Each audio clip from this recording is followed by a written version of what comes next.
I want to read a story about Anund Jakob, Kolbrenna, and his participation in the battle with Helge Å.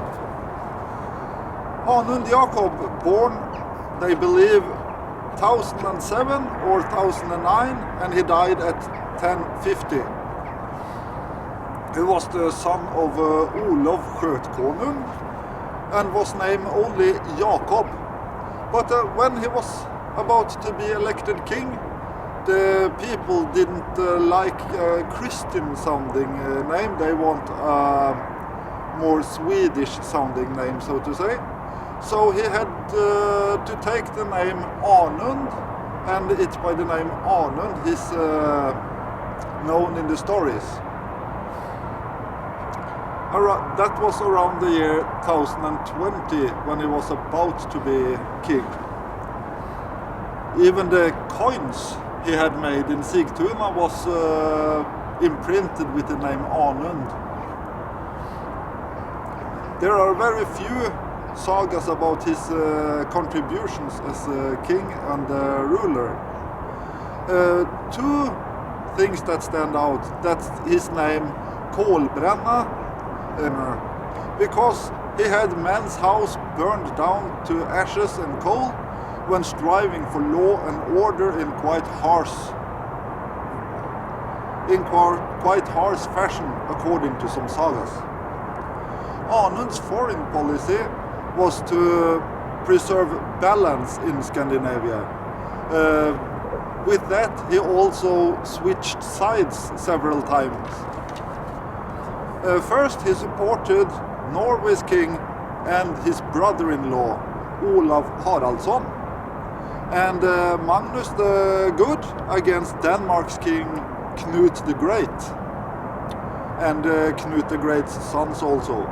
Later, he supported the Danish Sven Estridsson against the Norwegian Magnus the Good.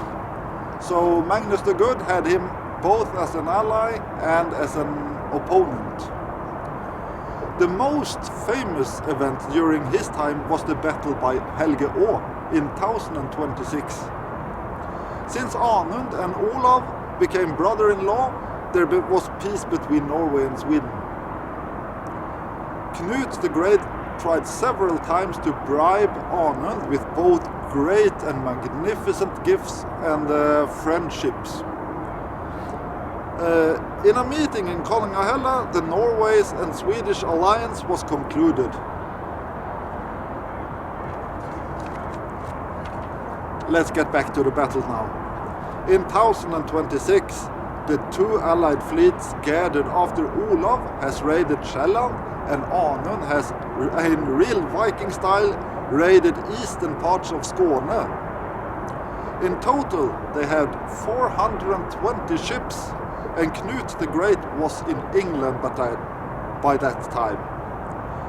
He got word of what was happening in his lands, but quickly gathered a fleet to meet his enemies. When word traveled to Anund and Olav about the size of Knut the Great's fleet, they decided to avoid them and sailed back to Sweden.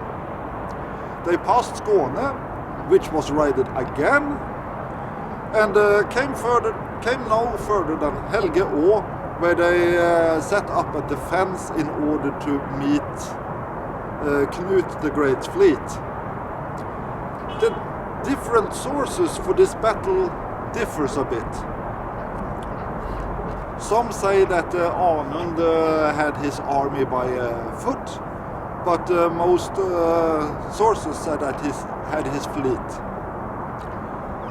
It seems that Knut's fleet had some sort of accident and many of his men drowned. Still, it was the allied fleet that withdrew from the battle last and are proclaimed winners.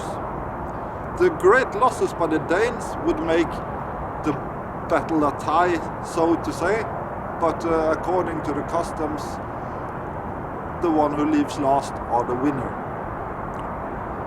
During the following years, it was Knut who was more fortunate. Norwegian nobles loyal to Knut, chased Olav the Holy away from Norway in 1028, and in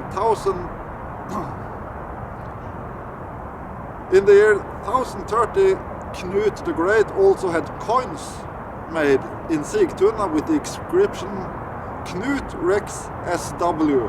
That means Knut, King of Sweden. Thank you for listening to this story.